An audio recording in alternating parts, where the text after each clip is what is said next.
મુખ્યમંત્રી શ્રી ભૂપેન્દ્ર પટેલના વરદ હસ્તે જામનગરમાં ₹622.52 કરોડથી વધુ રકમના 69 વિકાસ કાર્યોના લોકાર્પણ અને ખાતમુહૂર્ત સંપન્ન।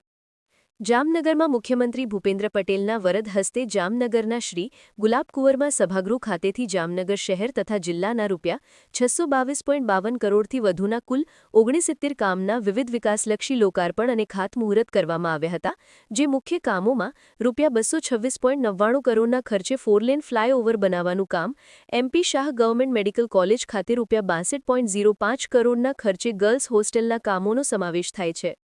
કાર્યક્રમની શરૂઆતમાં મુખ્યમંત્રી ભૂપેન્દ્રભાઈ પટેલે શીખ ગુરુ તેગ બહાદુર જયંતિ નિમિત્તે તેમના બલિદાનને વંદન કર્યા હતા। તેઓએ જણાવ્યું હતું કે વડાપ્રધાન શ્રી નરેન્દ્ર મોદીએ સૌનો સાથ, સૌનો વિકાસ, સૌનો વિશ્વાસ, સૌનો પ્રયાસ મંત્રને સાથે રાખી વિકાસ પ્રકલ્પો શરૂ કર્યા છે। છેલ્લા 3 દિવસમાં રાજકોટ, ભુજ અને જામનગરના મળી કુલ ₹1846 કરોડના વિકાસ કાર્યોના લોકાર્પણ કરાયા છે, જેનો લાભ ગુજરાતની જનતાને મળશે। જે કહેવું તે કરવું તે કાર્યમંત્ર સાથે સરકારે દરેક કાર્યોનો લાભ સામાન્ય લોકો સુધી પહોંચાડ્યો છે।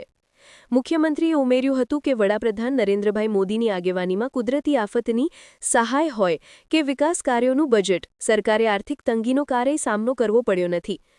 સેમિકન્ડક્ટર માટે દેશમાં વિવિધ ઇન્ડસ્ટ્રીઓ આવે તે માટે વડાપ્રધાન નરેન્દ્રભાઈ મોદીએ પ્રયાસો કર્યા છે, જેના ફળ ગુજરાત રાજ્યને પણ મળ્યા છે। ગ્લોબલ વોર્મિંગમાંથી બહાર નીકળવા માટે ગ્રીન કવર વધારાની જરૂરિયાત પર ભાર મૂકતા મુખ્યમંત્રીશ્રીએ જણાવ્યું હતું કે આ માટે એક પેડ માં કે નામ અભિયાન થકી વૃક્ષારોપણ કરવામાં આવી રહ્યું છે। પાણીનો બગાડ ન કરી જળ બચાવવાના વિવિધ ઉપાયો સૌરાષ્ટ્રવાસીઓ સુપેરે અમલમાં મૂકી રહ્યા છે, તે બદલ મુખ્યમંત્રીએ સમગ્ર સૌરાષ્ટ્રવાસીઓની સરાહના કરી હતી। સરકાર કેચ ધ રેન અભિયાન થકી વરસાદના પાણીનો સંગ્રહ કરવા વિવિધ આયોજનો કરી રહી છે। વૃક્ષારોપણ, સ્વચ્છતા, કેચ ધ રેન થકી પર્યાવરણ બચાવવાના પ્રયત્નો આપણે સૌએ કરવા જોઈએ તેવું મુખ્યમંત્રીએ ઉપસ્થિતોને અનુરોધ કર્યો હતો। વડાપ્રધાન નરેન્દ્રભાઈ મોદીની પ્રેરણાથી જામનગરમાં ગ્લોબલ સેન્ટર ફોર ટ્રેડિશનલ મેડિસિનની સ્થાપના થઈ છે, જેના પરિણામે જામનગર માત્ર દેશના નહીં પરંતુ વિશ્વના નકશામાં સમાવિષ્ટ થયું છે।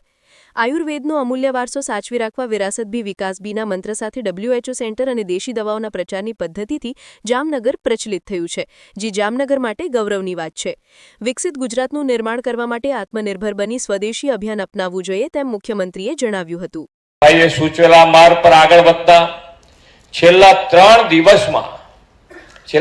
દિવસનો મારો પ્રવાસ જે છે એમાં વિકાસ કાર્યો, એમાં સૌથી પહેલા રાજકોટ 2 દિવસ પહેલા જ ₹545 કરોડ, ગઈકાલે ગાંધીધામ અને ભુજમાં 176 અને ₹503 કરોડ, અને આજે સૌરાષ્ટ્રના પેરિસ, છોટે કાશી એવા જામનગરમાં 622 કરોડ એમ છેલ્લા 3 જ દિવસમાં ₹1846 કરોડ વિકાસ કામોની ભેટ મળી છે।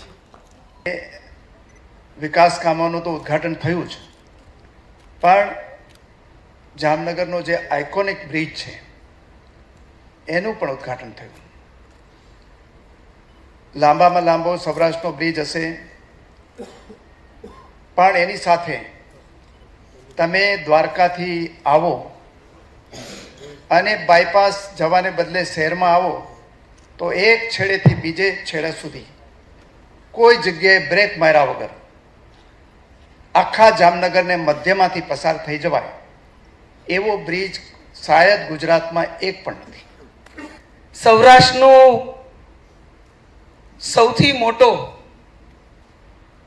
4.5 કિલોમીટર જેટલો એક આખો ઓવરબ્રિજ આખા શહેરને ખૂબ સરસ રીતે જોડતો ઓવરબ્રિજનું જ્યારે આપણા માનનીય મુખ્યમંત્રીશ્રીના વરદ હસ્તે લોકાર્પણ થવા જઈ રહ્યું હોય અને આપણે સૌને એ સુવિધા મળવા પાત્ર હોય ત્યારે સ્વાભાવિક રીતે જામનગરનું ઇન્ફ્રાસ્ટ્રક્ચર એટલે કે માળખાકીય દ્રષ્ટિથી જામનગરનું નામ હવે સૌરાષ્ટ્ર કક્ષાએ પણ સુવિધાઓની દ્રષ્ટિથી ક્યાંક અવ્વલ ક્રમ